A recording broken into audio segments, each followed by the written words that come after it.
नाम तेरा नाम लेता रहूं मैं, सुबह शाम तुझको रिझाता रहूं मैं, शाम तुझको रिझाता रहूं मैं। तेरा नाम हरदम, तेरा नाम मुझको हो प्राणों से प्यारा, तेरा नाम मुझको प्राणों से प्यारा। कहीं छूट जाए ना नाम तुम्हारा, बाके बिहारी मुझको देना सहारा। कहीं छूट जाए ना नाम तुम्हारा, तेरे रास्ते से हटाती है दुनिया, तेरे रास्ते से हटाती है दुनिया, तेरे रास्ते से हटाती है दुनिया, इशारों से मुझको बुलाती है दुनिया। जब मैं तेरे रास्ते पे चलता हूँ तो भगवान ये दुनिया मुझे इशारों से बुला करके तेरे रास्ते से भटकाती है। प्रभु अब मैं किसको सुनाऊं, मैं आपको ही सुना सकता हूँ, आप ही सही रास्ते लगा सकते हो। यही समझो, इतनी कृपा करो कि मैं इस दुनिया के इशारों को समझूं ही नहीं, इनकी तरफ देखूं ही नहीं। तेरे रास्ते से हटाती है दुनिया, इशारों से मुझको बुलाती है दुनिया, इशारों से मुझको बुलाती है दुनिया। देखो न हरगिज मैं दुनिया का इशारा, देखो न हरगिज मैं दुनिया का इशारा। कहीं छूट जाए ना दामन तुम्हारा, बाके बिहारी मुझको देना सहारा। कहीं छूट जाए ना दामन तुम्हारा, कहीं छूट जाए ना दामन तुम्हारा। बड़ी भूल की जो मैं दुनिया में आया, बड़ी भूल की जो मैं दुनिया में आया, बड़ी भूल की जो मैं दुनिया में आया, बड़ी भूल की जो मैं दुनिया में आया, बड़ी भूल की जो मैं दुनिया में आया। मूल भी खोया और प्यार भी गवाया, मूल भी खोया और प्यार गवाया। बड़ी भूल की जो मैं दुनिया में आया, क्या भूल की दुनिया में आ गया, और इसका आगे नुकसान क्या हुआ कि मूल भी खोया और ब्याज भी गवाया। मूल क्या, मूल तो ये था कि मुझे संसार में आकर आपका भजन करना चाहिए था और मेरा उद्धार करना चाहिए था, लेकिन ये मैंने उसका बर्बाद कर दिया और ब्याज भी खोया। अर्थात ब्याज ये था कि मान लो आपको भजन नहीं करता तो कम से कम ऐसा तो काम करता जो मैं दोबारा मुझे मेरा पुनर्जन्म भी होता तो मनुष्य योनि में होता है, लेकिन मैंने ऐसा भी काम नहीं किया। भक्त भगवान से प्रार्थना करता है, इसलिए आपके हाथ में मुझे सही रास्ते लगाओ भगवान। बड़ी भूल की जो मैंने दुनिया में आया, प्यार भी खोया मूल भी खोया और प्यार भी गवाया। दुनिया में मुझको ना भेजना तुम्हारा, दुनिया में मुझको भेजना तुम्हारा। कहीं छूट जाए ना दामन तुम्हारा,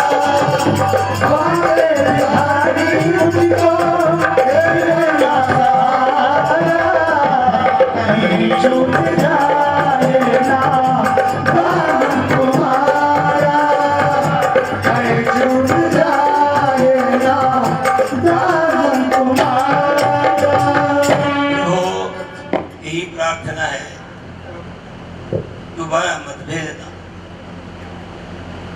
अंतरात्मा से इस काम को करते हुए मेरी यही प्रार्थना है, आप सब लोगों को यही चाहिए कि भगवान से प्रार्थना करो कि पुनर्जन्म नहीं होवे,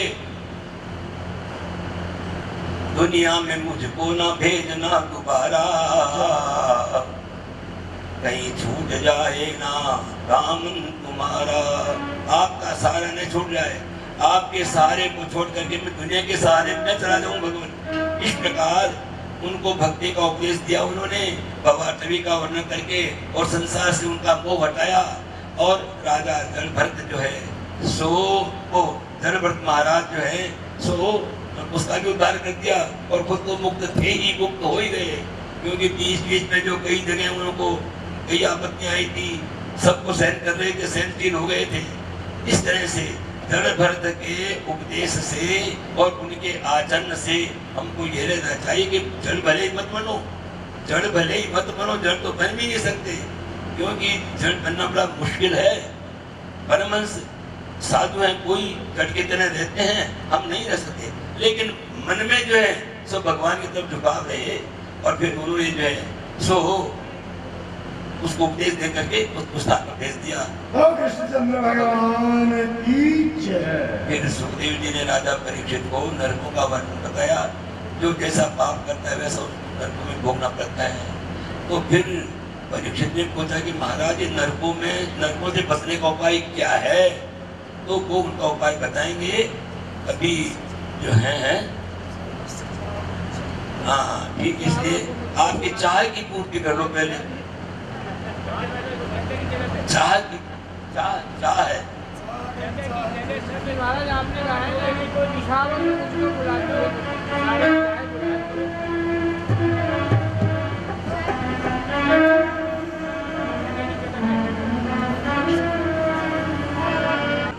करके सुनाया, और उनके प्रश्न के मुताबिक ही नरकों का भी वर्णन किया। पर जहाँ राम नाम है वहाँ नरकों का नाम नहीं रहता है, लेकिन फिर भी संसार के हित के लिए राजा परीक्षित ने पूछा कि महाराज नरकों से बचने का उपाय क्या है, ये बताइए, जो मनुष्य नरकों में जावे ही नहीं।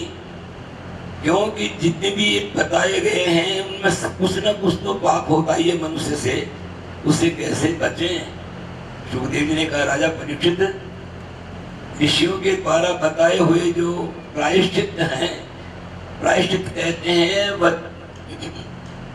पाप को दूर करने के उपाय का नाम है प्रायश्चित। जैसे किसी से मान लो पुराने जमाने में कोई हत्या हो गई, गो हत्या हो गई, तो उसको लोग कहते थे भाई लोग तुमको जो हम ये देते हैं ये लोटा दो, तुमको सौंपते हैं, गंगा स्नान करके आओ।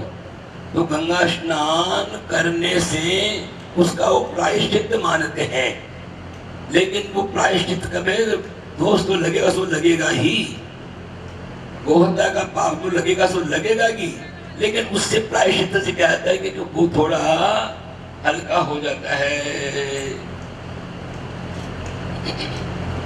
सजा तो मिलती है पर सजा में सब सुविधाएं मिल जाती हैं, या हल्की धारा लग जाती है। प्रायश्चित का मतलब यह है, ये अर्थ नहीं है कि प्रायश्चित कर लिया तो निश्चित हो गए, कोई बात नहीं, होता है।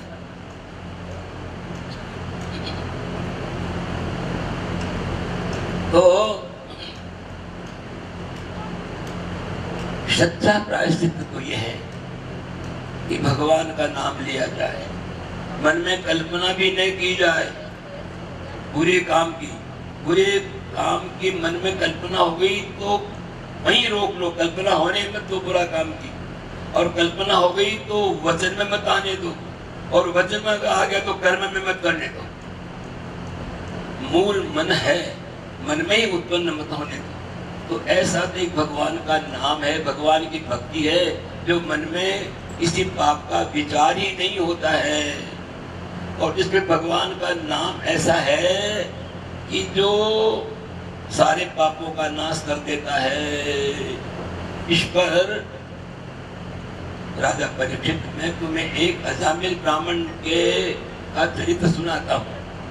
कान्यकुब्ज शहर में एक अजामिल नाम का ब्राह्मण था। अजामिल का भी अजा नाम है माया का, और माया में मिला हुआ। प्रत्येक चरित्र का उपदेशात्मक अर्थ अलग होता है और कथात्मक स्थल अलग होता है। तो जो माया में मिला हुआ है ना, उसको माया से छुड़ाने का उपाय क्या है? भगवत नाम का उच्चारण।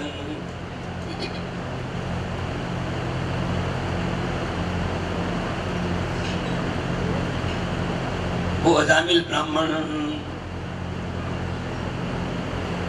बहुत पवित्र आत्मा था, ब्राह्मण का लड़का था, पढ़ा लिखा था, विद्वान था, बुद्धिमान था। उसके एक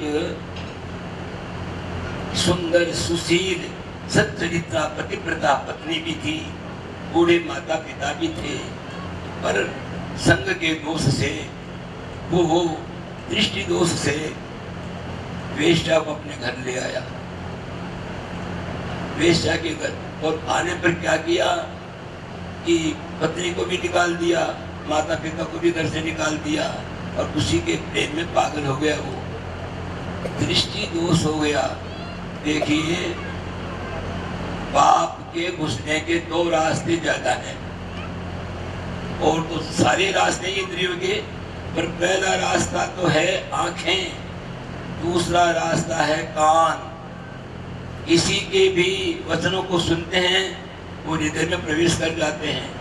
किसी को भी देखते हैं, वो दृश्य हृदय में प्रवेश कर जाता है। तो वैसे आंखों के कच्चे भी मत रहो, कान के कच्चे भी मत रहो, सावधान रहो आंखों से कानों से, कहीं गिरा न दे। नहीं तो उसको पुष्पा दिखती। क्या देखा उसने जाके कि एक शूद्र वेश्या के साथ विहार कर रहा है। उसकी दृष्टि उस पर पड़ी, बस पतन हो गया उसका। उसकी गोरी चमड़ी देख करके वेश्या की, और वो तो सारी बात भूल गया, और उस शूद्र को तो उससे अलग कर दिया, हटा दिया, और खुद उसको अपने बाहु पास में बांध लिया। और फिर उसने कहा कि देखो जी, मैं भी तुम्हें बहुत पसंद करती हूँ, ये मुझे पहले वाला पसंद नहीं है, मुझे तुम पसंद हो, लेकिन तुम चाहते हो कि नहीं चाहते हो मेरे को? मैं भी तुमको चाहती हूँ। अब कानों के द्वारा पाप प्रवेश कर गया, आंखों से प्रवेश किया ही, उसकी गोरी चमड़ी देख ली, और कानों में भी उसके ऐसे मधुर वचन मिल गए। दोनों तरफ से वो पापी बन गया मन से, और उसको लेकर चलो हमारे घर चलो, तुमको जो है हम सब कुछ देंगे, तुम चाहोगे हम तुम्हारे सेवक बनेंगे। अरे पंडित जी थे, का सेवक बन सकते थे तो दुनिया का आंख घुस गया तो समझो फिर अनर्थ हो जाता है। तो आंख में कान में सदा सावधान रहो, पाप घुसने ही मत दो, बुरी बात सुनो ही मत, बुरी बात देखो ही मत। फिर जबान पर कंट्रोल करो, बुरी बात बोलो ही मत। मान लो उसमें आसक्त हो गया था, वो उसे बात नहीं करता, देख लिया मन में तो घुस गई, वो उसे बात नहीं करता, कंट्रोल करता, पर कंट्रोल नहीं किया। उसकी बात सुनी, वो कानों में घुस गई, तो न जबान कंट्रोल में नहीं उसके, न आंख कंट्रोल में नहीं, न कान कंट्रोल नहीं, तो बिल्कुल उसी का संगी हो गया। अब उस शहर में कन्नौज, इस बात का कन्नौज बोलते हैं, उसको पहले कान्यकुब्ज बोलते थे, और शुद्ध नाम उसका कान्यकुब्ज ही है। तो उसमें वो रहने लगा, तो सब लोगों ने समझा कि पूर्व पंडित जी के लड़के हो, तुम विद्वान हो, पंडित हो, फिर ऐसा क्या काम करते हो? तो उनका अपमान किया लोगों ने। वो देखे कि तुम तुम्हारे रखो यहाँ, हम यहाँ नहीं रहेंगे। सो वो एक दूसरी जगह जाकर के पड़ोस में, और मतलब एक गांव से बाहर अपना स्थान बना लिया, वहाँ रहने लगा। तो फिर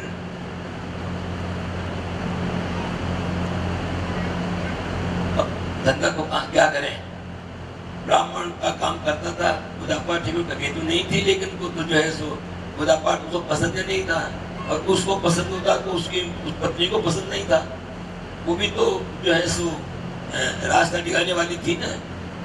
क्या पूजा पाठ करते हो, क्या धरा इन बातों में? ये करना को मनोसा नहीं बोला।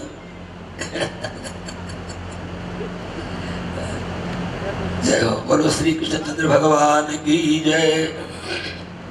आवाज ज्यादा कैसे लगे वैसे? अच्छा ठीक ठीक है। तो वो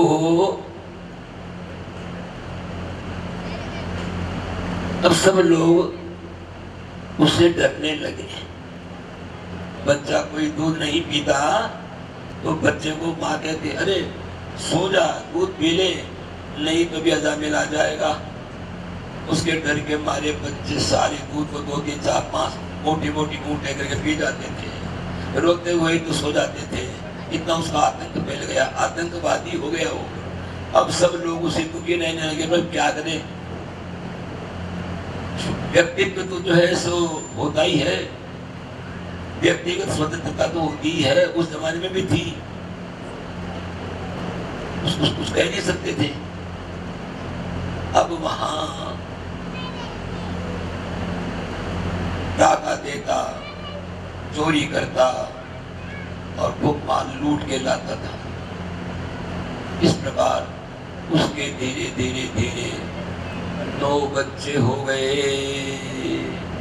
उस शूद्रा के गर्भ, उस वेश्या के गर्भ से। अब एक दिन अयोध्या के महाराज भक्त लोग हैं, वो वृंदावन में आ रहे थे। संतों का संगम हो गया। ये इसमें भागवत ऐसा नहीं है कि वो वहां आए थे, लेकिन कथावाचक कहते हैं कि वो वहां आए और नामध्वनि कर रहे थे। तो काम माँ के पूछ रहे भाई कोई भक्त है यहाँ? माँ के महाराज भक्त तो जो है, लेकिन वो काम से दूर रहता है। किसी मजाकिया व्यक्ति ने कह दिया कि महाराज आप वहां पधारो, आपकी सेवा अच्छी होगी, आपको भोजन भी मिलेगा और दक्षिणा भी मिल जाएगी आपको। संत लोग समझे नहीं कि भाई दक्षिणा कौन सी दक्षिणा के लिए कहते हैं और कौन से भोजन के लिए कहते हैं। वो बेचारे वहां आ गए, आ करके और वहां भगवान का नाम लेने लगे, कीर्तन करने लगे। और उसके बाहर एक कोई वटवृक्ष था, वहां करके रुके और अरे भाई अजामिल भक्त कहाँ है, अजामिल भक्त कहाँ है? अजामिल की पत्नी को भगवान ने सुबुद्धि दी, बाहर आई। महाराज आप संत हो, ये घर किसने बता दिया आपको? कि हमने पूछा भाई कोई भक्त का घर है क्या? तो लोगों यही बताया भाई भक्त तो एक अजामिल है और आपके ये मकान का संकेत दिया, हम यहाँ आ गए। जी महाराज मेरा पति है, उसका नाम अजामिल, अजायाम मिलिता है, दीदी अजामिल है, जो माया में मिला हुआ है उसका नाम है अजामिल। इस जमाने में सभी माया मिले हुए हैं, कोई थोड़ा है तो कोई ज्यादा है। सब लोग यही चाहते हैं कि माया ही मिले हमको, भले ही परिवार दूर हो जाए पर माया मिले। तो कैसे तो मत बचना अजामिल, अजामिल भगवान का नाम तो जरूर लेना, जो अजामिल जैसी बुद्धि तो नहीं बनी आप अपनी। तो वो हाँ मेरा पति है महाराज, वो भक्त नहीं है, वो तो डाकू है, लुटेरा है महाराज, और बहुत पाप करता है। आप जैसे संतों को तो वो देखता तो अभी महाराज न जाने क्या कर बैठता। तो आप तो जो गलत जगह आ गए, कोई बात नहीं बच्ची, हम तो आगे चले जाएंगे, कोई बात नहीं। तो जाने लगे, फिर उसको सद्बुद्धि आएगी, महाराज रुको रुको। उसने सोचा वेश्या की लड़की थी, कभी कभी उसने कथा में सुन ली थी कि भगवान जब कृपा करते हैं तब संत का दर्शन होता है। तो शायद भगवान की कृपा हुई है क्या जो संतों का दर्शन हुआ है? कि महाराज रुको रुको। यूं तो जो है हमारे घर का अन्न कोई ब्राह्मण नहीं लेते हैं, साधु संत भी नहीं लेते हैं, और सूखे अन्न का तो दोष नहीं है। आप सायंकाल में आपको भोजन भी करना है, तो सायंकाल के समय में तो कोई हमारे सूखे अन्न का तो दोष नहीं है। आप बना लीजिए, प्रसाद पाइए, भगवान के भोग लगाइए। ऐसे भी वहां उनको रख लिया। अजामिल था ही नहीं उस वक्त, वो तो चोरी करने गया था। उन्होंने प्रसाद साहब का यह नाम नहीं है, क्योंकि इसी कथा ने हमको सावधान किया है ऊपर की बातें करने के लिए। इसमें भी सावधान रहते हैं। हाँ, हम हमारी उपदेशिका कथा है ये।